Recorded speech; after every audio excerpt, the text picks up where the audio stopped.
बिस्मिल्लाहिर्रहमानिर्रहीम अस्सलामुअलैकुम। Welcome back to my YouTube channel. उम्मीद करती हूँ कि आप सब खैर आफियत से होंगे। आज जो मैं आपके लिए वीडियो लेकर आई हूँ, उस वीडियो में मैं आपसे शेयर करूँगी राबिया बसरी के हवाले से कि राबिया बसरी कौन थी और उनकी ज़िंदगी कैसी गुजरी थी। हज़रत राबिया बसरी रहमतुल्लाह का लाजवाल बेमिसाल किरदार आपसे शेयर करूँगी। राबिया बसरी के इश्क में मुब्तला एक शख्स का क्या हाल हुआ। हज़रत राबिया बसरी रहमतुल्लाह ने सारी ज़िंदगी निकाह क्यों नहीं किया था, आपको उनके हवाले से सारी बातें इस वीडियो में बताऊंगी। वीडियोस देखने के लिए चैनल को लाजमी सब्सक्राइब कीजिए, वीडियोस को लाइक कीजिए, शेयर कीजिए। 95 हिजरी की एक बाबरकत रात में बसीरा के एक नेक सीरत इंसान इस्माइल के घर बेटी की वलादत हुई। घर में 3 बेटियां पहले सी थीं। नौमौलूद का नाम राबिया रखा गया।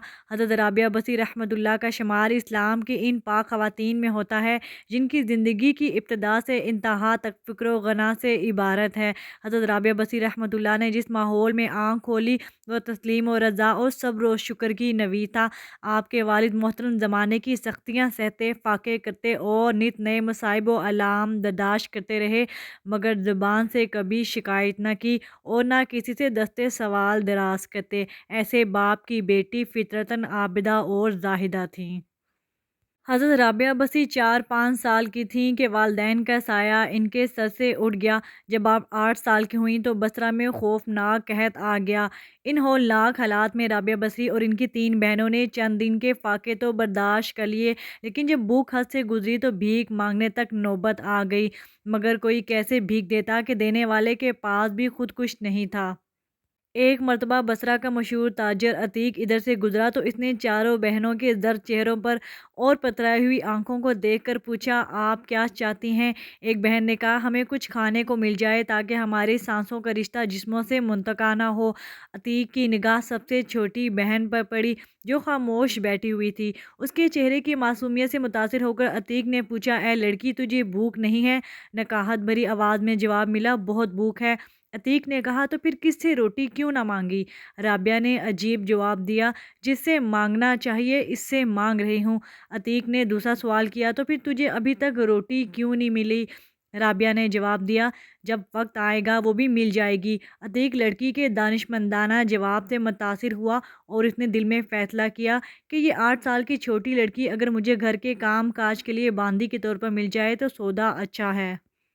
अतीक ने बड़ी बहनों से कहा, मैं तुम्हें इतने पैसे देता हूँ कि कहत के हालात में तुम्हें किसी और के सामने हाथ फैलाने की ज़रूरत नहीं रहेगी, मगर शर्त यह है कि छोटी बहन को मेरे साथ भेज दो। ये मेरी खिदमत किया करेगी, इसके खाने पीने की जिम्मेदारियाँ मैं खुद पूरी करूँगा। बहनों ने एक दूसरे से आंखों ही आंखों में सवाल किया कि ऐसा हो जाए तो सबकी इज्जत व आबरू और जान महफूज हो जाएगी।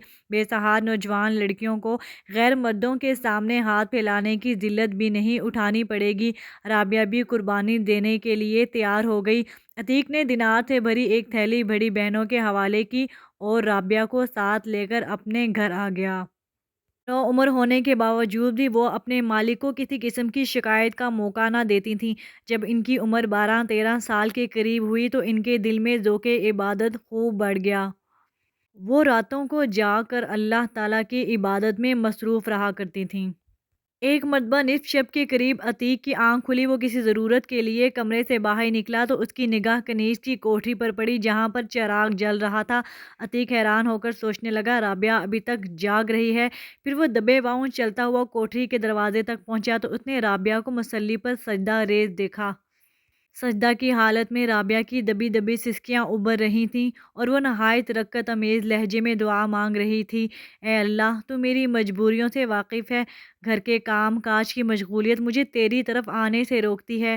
तेरा मनादी मुझे तेरी इबादत के लिए पुकारता है, मगर मैं जब तेरी बारगाह में हाजिर होती हूँ नमाज़ों का वक़्त गुज़र चुका होता है। ए अल्लाह, मेरी माज़रत कबूल फ़रमा ले और मेरे गुनाहों को माफ़ फ़रमा दे। मालिक ने राबिया की गरिया वज़ारी सुनी तो खुदा से डर से कांपने लगा। रात भर जागता रहा और सुबह उठते साथ ही राबिया की कोठरी में पहुंचा और कहने लगा, राबिया, आज से तुम आज़ाद हो। جہاں چاہے چلی جاؤ۔ رابعہ حیران رہ گئی اور اس کے منہ سے بے ساختہ یہ الفاظ نکلے، میں آپ کی دی ہوئی قیمت ادا نہیں کر سکتی۔ مالک نے کہا، میں تم سے کوئی قیمت نہیں مانگتا، بس ایک چیز کا سوال کرتا ہوں کہ میری طرف سے کی جانے والی تمام زیادتیوں کو اس ذات کے صدقے میں معاف کر دو جس کی عبادت تم راتوں کو تنہائی میں چھپ چھپ کر کرتی ہو۔ رابعہ نے جواب دیا، میں نے آپ کو معاف کیا اور میرا مالک حقیقی بھی آپ کو معاف فرمائے۔ یہ کہہ کر رابعہ وہاں سے چلی گئیں۔ روایت ہے کہ رابعہ بصریہ کی سجدہ گاہ ہمیشہ آنسوؤں سے تر رہتی تھی۔ ایک مرتبہ کسی نے بھنا ہوا مرغ آپ کی خدمت میں پیش کیا، آپ پر گریہ طاری ہو گیا۔ جب خوب روئیں تو ہدیہ پیش کرنے والے نے پوچھا، آخر رونے کی وجہ کیا ہے؟ فرمایا، یہ مرغ مجھ سے بہتر ہے کہ اس کو بھوننے سے پہلے ذبح کیا گیا۔ اگر اللہ تعالیٰ نے مجھے جہنم میں ڈالا تو زندہ حالت میں بھون دیا جائے گا۔ ایک دفعہ لوگوں نے ان سے سوال کیا کہ آپ نکاح کیوں نہیں کرتی؟ تب فرمایا کہ مجھے 3 باتوں کا اندیشہ ہے، اگر ان سے مجھے نجات مل جائے تو میں نکاح کروں گی۔ اول یہ کہ مرتے وقت ایمان سلامت لے جاؤں گی یا نہیں۔ لوگوں نے کہا، معلوم نہیں۔ آپ نے فرمایا کہ دوسرا یہ کہ میرا اعمال نامہ دائیں ہاتھ میں دیا جائے گا یا بائیں ہاتھ میں، اور تیسرا یہ کہ قیامت کے دن ایک گروہ کو بحشت میں دائیں طرف سے لے جایا جائے گا اور دوسرے کو بائیں طرف سے، تو میں کس جانب سے جاؤں گی؟ لوگوں نے جواب دیا، ہمیں علم نہیں۔ تو حضرت رابعہ رحمۃ اللہ فرماتی ہیں کہ جسے اس قدر غم ہو وہ عورت شوہر کی خواہش کیسے کر سکتی ہے؟ ان کا دل ہر وقت خوف الہی سے معمور رہتا تھا۔ وہ اپنے خوف جہنم اور طمع جنت سے بے نیاز ہو کر خدا کو یاد کرتی رہتی تھیں۔ ان کا عقیدہ یہ تھا کہ خدا کو یاد کیا جائے کیونکہ وہ وحدہ لا شریک ہے، اس کی محبت غیر مشروط ہونی چاہیے، یہ محدود لا محدود ہو۔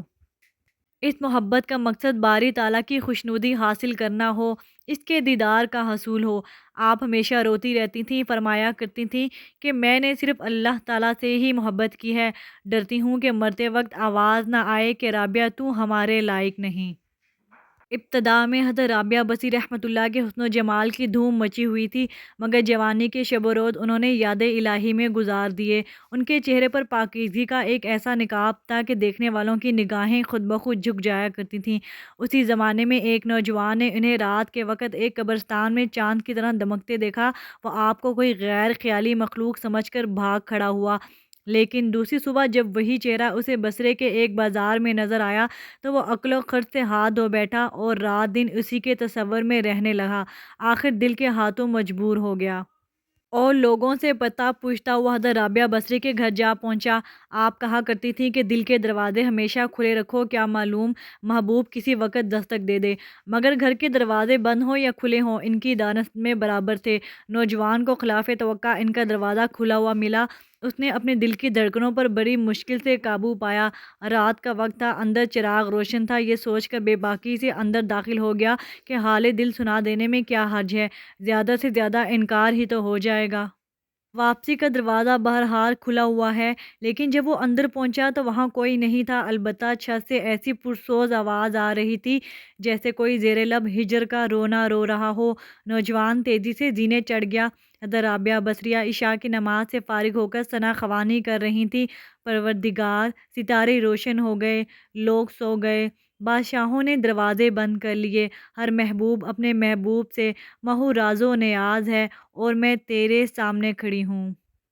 نوجوان پر سکتہ طاری ہو گیا۔ اسی اثنا میں حضرت رابعہ بصری نے پلٹ کر اسے ایسی قہر آلود نظروں سے دیکھا کہ اس کی زبان کنگ ہو گئی۔ رابعہ نے اس کے قریب آ کر پوچھا، کیا تم مجھ سے شادی کی درخواست کرنے آئے ہو؟ نوجوان نے لرزتے ہوئے ہاتھ سے اپنی زبان کی طرف اشارہ کیا کہ وہ بول نہیں سکتا۔ حضرت رابعہ بصری رحمۃ اللہ نے کہا، اس سے پہلے کہ زبان کی طرح تیرا دل بھی چپ ہو جائے تو جس راستے سے آیا ہے اسی راستے سے لوٹ جا۔ نوجوان صرف آنکھوں سے التجا کر سکتا تھا کہ نیک خاتون میری گویائی مجھے واپس دے دے۔ میں تیرے مرتبے سے واقف نہیں تھا، مجھ سے غلطی ہوئی، مجھے معاف کر دے۔ لا علمی ہمیشہ قابل معافی ہوتی ہے۔ اس کے خاموش آنسوؤں کے جواب میں حضرت رابعہ بصری نے کہا، نوجوان، تو نے اگر مجھ سے کوئی زیادتی کی ہوتی تو میں تجھے یقیناً معاف کر دیتی۔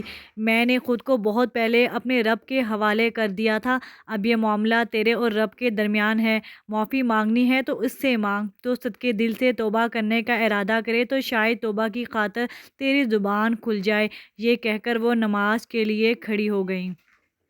नौजवान भी बेइख्तियार सजदे में गिर गया। वो रो रहा था, नामालूम कब तक रोता रहा। जब इसे होश आया तो ज़ुबान खुल चुकी थी और तौबा तौबा का विद कर रही थी। बसरा के बाज़ारों में साल साल तक एक मजजूब गर्मी, जाड़े और बरसात से बेनियाज होकर दीवाना वार तौबा तौबा के नारे लगाता रहा। इसके नारों से बसरे की रातें गूंज उठी थीं और बच्चे सहम के माँओं के सीने में दबक जाते थे। आखिर एक दिन वो मजदूब अचानक ही कहीं गायब हो गया, फिर कभी इसका पता नहीं चला। वो मजदूब यही नौजवान था जो हज़रत राबिया बसी रहमतुल्लाह की बदौलत ही दरबार खुदावंदी में मुक़र्रब ठहरा। एक मुद्दत तक लोगों को राय हक़ की रोशन शाहरा पर गामज़न करने और हक़ व सदाकत की राह पर चलते रहने की तलकीन करने वाली यह अजीम शख्सियत हालत निज़ाम में थी और बिस्तर अलालत पर आराम फरमा रही थी। बसरा के नेक दिल लोग अयादत की गर्ज से हाजिर खिदमत थे। अचानक हाजरीन से मुखातिब हुई कि यहाँ से हट जाएं, मलाइका के लिए जगह छोड़ दें। सब लोग बाहर चले गए। कुछ देर तक गुफ्तगू की आवाज़ें आती रहीं। जब आवाज़ें आना बंद हो गईं तो लोग अंदर दाखिल हुए और देखा कि हज़रत राबिया रहमतुल्लाह इस दुनिया से रुखसत फरमा चुकी थीं। हज़रत राबिया बसी रहमतुल्लाह की ज़िंदगी और सीरत और आपका किरदार गर्ज के आपकी पूरी ज़िंदगी ख़वातीन के लिए मशले राह है। अल्लाह की इबादत गुज़ार बंदी फ़रिश्ता, मुजाहिदा, सिफ़्त, आबदा, स्वालिहा, फ़ख़रुल निसा फ़िल सालिहीन ने 185 हिजरी में बसरा में विसाल फरमाया और वहीं आपको दफन किया गया। मोहब्बतों का ये आबशार इस दुनिया में तवील अरसा गुजारने के बाद इस तरह इस दुनिया से रुखसत हुआ जैसे बादे नसीम का कोई झोंका तेज़ी से गुजर जाए। इस दुआ के साथ कि अल्लाह ताला भी हमें उन लोगों में शामिल करें कि जिनसे वो राज़ी है। अपना बहुत ख्याल रखिएगा। अल्लाह हाफ़िज़। अल्लाह निगहबान।